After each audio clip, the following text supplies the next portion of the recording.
Welcome back, deep divers.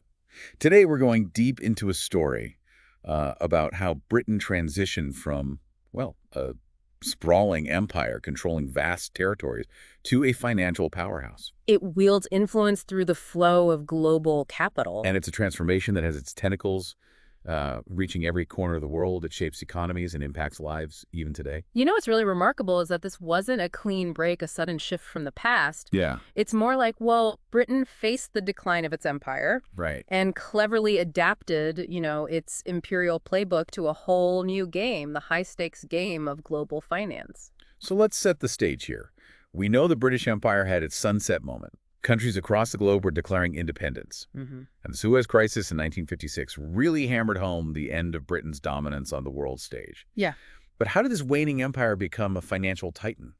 As the physical empire was receding, you see, Britain's expertise in finance and its long-established global connections became even more crucial. Think of it like this.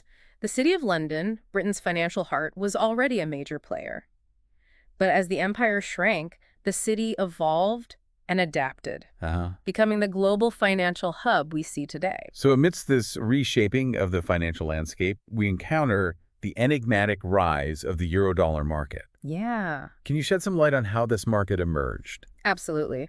Britain, grappling with a run on the pound, was, well, forced to restrict overseas lending by its banks. Right. But in a move that could be described as financial ingenuity, they found a clever workaround. The Bank of England essentially looked the other way, allowing dollar accounts held in London to operate outside the usual regulations. Hold on. They just pretended those accounts weren't in London. Mm-hmm. How does that even work? It was a bit of financial sleight of hand.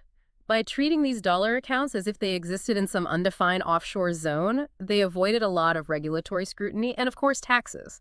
Yeah. It was like creating a parallel financial universe, one that operated under its own rules. Wow, that's a game changer. So how did American banks react to this? Well, they saw the tremendous advantages of operating in this lightly regulated environment and, quite predictably, flocked to London. Yeah. This influx of American capital further solidified the city's position as a global financial powerhouse. It's almost poetic, in a way. The decline of the physical empire coincided with the rise of this, what some might call a second empire, this intricate web of offshore financial centers. We're talking about places like the Cayman Islands, the British Virgin Islands, names that are now synonymous with offshore banking. What's the connection between the decline of the empire and the rise of these financial havens? It's a fascinating link. Many of these offshore centers were, in fact, former British colonies. While they were technically independent, the influence of Britain remained quite strong. A convenient situation for everyone involved, perhaps. Now, when we think of financial secrecy, Swiss bank accounts often come to mind. Right. But our sources reveal a lesser-known, but arguably even more potent tool of secrecy: the British trust system. Can you explain how this system works? Ah, the trusts. These are complex legal structures, often shrouded in layers of obscurity that are deeply intertwined with the City of London. They allow individuals and corporations to shield their assets from scrutiny, Okay. making it incredibly difficult to determine the true ownership of wealth. So it's all about obscuring the money trail, making it nearly impossible to track who owns what. And this is all perfectly legal. Well, that's where things get murky. The trust system itself is legal, but its intricate design lends itself to exploitation. Yeah. It's been used to conceal vast fortunes, potentially trillions of dollars, and to avoid taxes on a massive scale. Trillions. That's mind-boggling. But let's move beyond the numbers for a moment. Yeah. What's the human cost of all this financial secrecy? The implications are far-reaching. Developing countries in particular lose enormous sums to capital flight and tax evasion, hindering their growth and development. Take Africa, for example. It's often perceived as a continent burdened by debt, but the reality is quite different. So you're saying Africa isn't as poor as we're led to believe? Precisely. If you factor in the vast wealth stashed offshore, Africa is actually a net creditor to the world. This hidden wealth, siphoned away from developing nations, represents lost opportunities. Yeah. Opportunities to invest in education, healthcare, infrastructure, all the things that could lift people out of poverty. That's a stark reminder that this isn't just about abstract financial systems. It's about real people and the impact these hidden flows of money have on their lives. But this story gets even more unsettling when we consider how financial interests have gained influence over governments. Indeed. We're seeing a blurring of the lines between public service and private gain. with financial players increasingly wielding power in the halls of government. It sounds like you're talking about the rise of what some call the pinstripe mafia. Hmm. Accountants, lawyers, the very architects of these complex financial schemes, now occupying positions of power. Yeah. How did this happen? It's a gradual process, often subtle and difficult to detect. Former government officials transition into lucrative positions within financial firms, Right. while individuals from those firms find themselves in key government roles. It creates a system that can feel rigged in favor of the powerful. This revolving door between government and the financial sector, it certainly raises concerns about conflicts of interest and undue influence. Can you give us a concrete example of how this plays out in the real world? Absolutely. Let's look at the case of Dave Hartnett, a high-ranking tax official in the UK. He was known for negotiating favorable tax deals with corporations behind closed doors, Okay. deals that many perceived as being far too lenient. So a public official cutting sweetheart deals with corporations. That certainly doesn't sound right. What was the public reaction to this? There was a public outcry, of course. People were outraged that a public servant would prioritize the interests of corporations over the needs of the country. It fueled accusations of corruption and raised serious questions about the capture of the state by financial interests. It, it's a disturbing trend. Yeah. And it seems to be part of a larger phenomenon, this trend of financialization, where short-term profits often trump long-term societal well-being. This whole system feels incredibly complex and opaque. Is there any hope for change? Can anything be done to challenge these entrenched structures? It's a daunting task, no doubt, but change is never impossible. There are individuals and organizations working tirelessly to expose the dark underbelly of this offshore world, shining a light on the practices that perpetuate inequality and undermine global stability. One of the most powerful tools we have are whistleblowers, courageous individuals who risk their careers and sometimes even their lives to expose wrongdoing. Remember the Panama Papers? Yeah. That massive leak of financial documents? Yeah, the Panama Papers were a bombshell, exposing the sheer scale of offshore secrecy and tax avoidance. But it feels like real, meaningful change is slow to come, doesn't it? That's because the structures we're talking about are deliberately designed for secrecy and resilience. They've been built over decades, carefully woven into the very fabric of global finance. But leaks like the Panama Papers have sparked important conversations, putting the issue of financial transparency firmly on the global agenda. You mentioned that there are organizations working to tackle this issue. What kind of work are they doing? And are they having any impact? There are investigative journalists tirelessly digging into these complex financial networks, following the money trails and exposing the individuals and institutions that benefit from this system. There are advocacy groups pushing for stronger regulations, demanding greater transparency from governments and corporations. And there are legal experts working to hold those responsible for financial crimes accountable.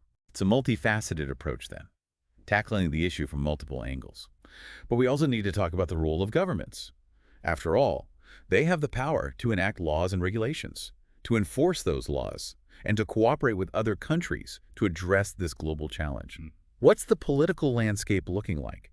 Are governments taking this issue seriously? There's a growing recognition among policymakers that financial secrecy poses a significant threat, not only to economic stability, but also to national security. We're seeing increased pressure on tax havens to reform their practices, to become more transparent, and to cooperate with international investigations. So there's some progress being made then. But I imagine there's also resistance, pushback from those who benefit from the current system. Of course. Powerful vested interests are at play here. The individuals and corporations who have amassed fortunes through these opaque financial structures are not going to relinquish their advantages easily. Right. They have the resources to lobby governments, to influence policy decisions, and to protect their interests. It's a classic David and Goliath scenario, isn't it? Ordinary citizens, concerned about fairness and justice, up against a system that's rigged in favor of the wealthy and powerful. It can feel pretty overwhelming. What can individuals do to make a difference? Is there any point in even trying? Absolutely. Individual actions matter. We can start by becoming more informed about where our money goes. Okay. We can choose to bank with institutions that prioritize ethical practices, to invest in companies that operate transparently, and to support organizations that are working to reform the financial system. So it's about making conscious choices. using our consumer power to support businesses and institutions that align with our values? What about political action? Can we influence our elected officials to take a stronger stance on financial secrecy? Absolutely. We can contact our representatives, express our concerns, and demand that they prioritize policies that promote financial transparency and accountability. We can support candidates who are committed to tackling this issue and hold those in office accountable for their actions. It sounds like you're saying that this isn't just a battle for governments and international organizations to fight. It's a battle that requires all of us to engage, to use our voices, and to demand a fairer and more just system. But what about the argument that these offshore financial centers create jobs and generate economic activity? Isn't there a risk that cracking down on them could harm the global economy? That's a common argument put forward by defenders of the status quo. But let's be clear, the Right. economic benefits of tax havens are often exaggerated and they come at a steep price. Hmm. The vast sums of money hidden in these jurisdictions represent lost tax revenue for governments around the world. Right. Revenue that could be used to fund essential public services, to invest in infrastructure, and to create more sustainable and equitable economies. So it's a question of priorities then. Are we prioritizing the short-term gains of a few at the expense of the long-term well-being of the many? Exactly. And it's not just about economic consequences. Financial secrecy also fuels corruption, undermines democratic processes, and erodes trust in institutions. It creates a system where the rules are different for the wealthy and powerful, where they can operate with impunity while ordinary citizens are left to bear the burden. It's a recipe for instability and discontent, isn't it? Yeah. When people feel like the system is rigged against them, it breeds resentment and fuels populist movements that exploit these grievances. Precisely. We're already seeing the consequences of this growing inequality and disillusionment with the political system. We need to address the root causes of these problems, and financial secrecy is a key part of that equation. We need to create a system that is fair, transparent, and accountable. A Yeah. system that works for everyone, not just a privileged few. It's a powerful vision, one that I think many people around the world share. But it's also a daunting challenge. These structures of financial secrecy are deeply entrenched, and there are powerful forces resisting change. What gives you hope that we can overcome these obstacles and create a more just and equitable financial system? There are several reasons for optimism. Firstly, awareness of this issue is growing. The Panama Papers, the Paradise Papers, and other leaks like them have shone a light on the inner workings of this shadowy world, sparking outrage and prompting calls for reform. So the more people know about how this system operates, the more likely they are to demand change. What else gives you hope? Secondly, technology is playing a key role in exposing financial secrecy. Right. Data analysis tools and investigative techniques are becoming increasingly sophisticated, making it harder for those who engage in illicit financial activities to hide their tracks. It's like the digital age is catching up with the world of offshore finance, making it more difficult for those operating in the shadows to remain hidden. Exactly.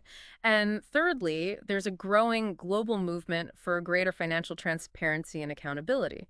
Citizens around the world are demanding that their governments take action to address this issue, to cooperate with other countries, and to create a more level playing field. It sounds like you're saying that the tide is turning, that the momentum for change is building. But there's still a long way to go, isn't there? Absolutely. There's no quick fix to this problem. It requires sustained effort, political will, and a commitment to working together to create a more just and sustainable financial system. But I'm confident that we can achieve this goal. The stakes are too high to ignore this challenge. We need to act now to ensure that the global financial system benefits everyone, not just a select few. Well said. This has been an incredibly insightful conversation, shedding light on a system that often operates in the shadows, impacting our lives in profound ways, even if we're not aware of it.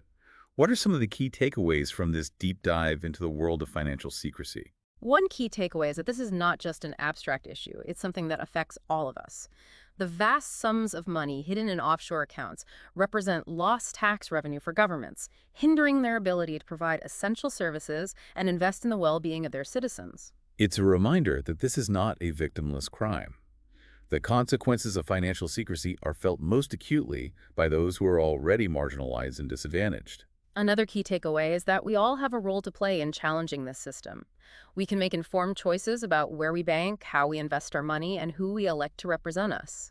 We can use our voices to demand greater transparency and accountability from governments and corporations. So it's not just about individual actions, it's about collective action.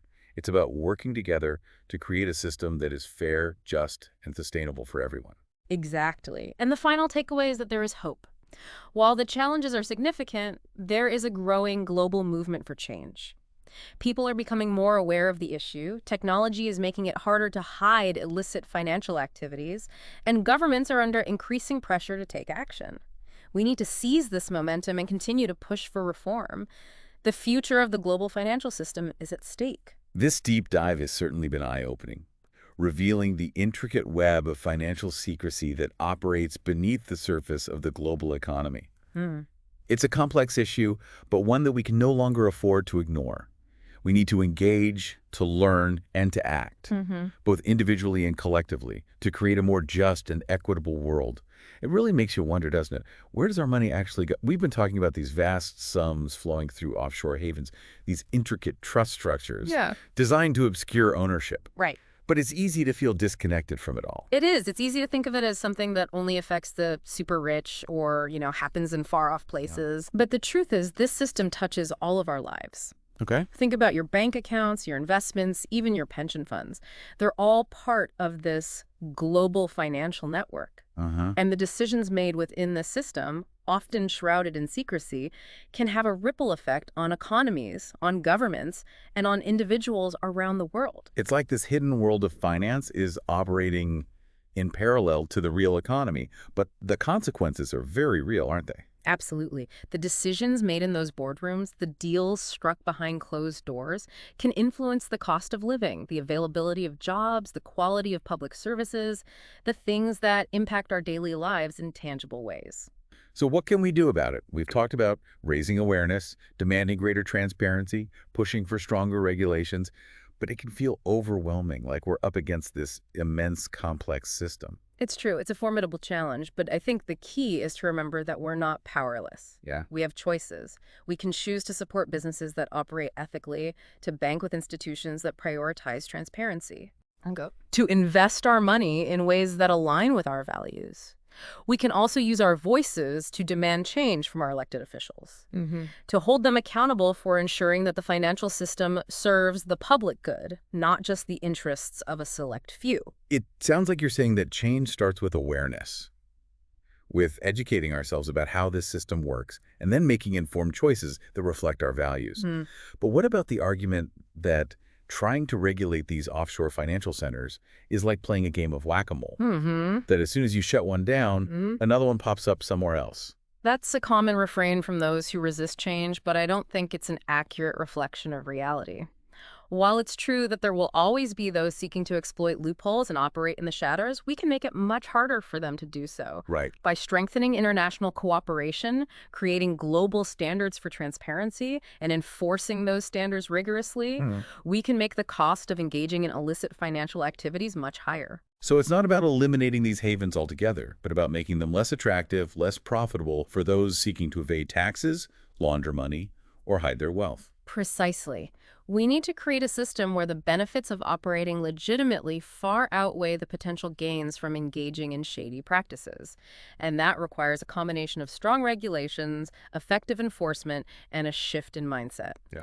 A recognition that paying our fair share, operating transparently, and contributing to the common good are not just moral imperatives, but also sound economic principles. This has been a fascinating journey, peeling back the layers of this hidden financial system, exploring its origins, its mechanics, and its impact on our world. We've covered a lot of ground, but if there's one thing I hope our listeners take away from this deep dive, it's this. We all have a stake in this system, and we all have the power to demand better. By becoming more informed, making conscious choices, and using our voices to advocate for change, we can create a financial system that is fair, transparent, and accountable. A system that works for everyone, not just a privileged few. So, dear listeners, we encourage you to continue exploring this topic. Dig deeper into the resources we've provided, ask questions, challenge assumptions, and engage in conversations about how we can create a more just and equitable financial world. Don't forget to like this episode and subscribe to The Deep Dive for more explorations into the forces shaping our world. Until next time, keep diving.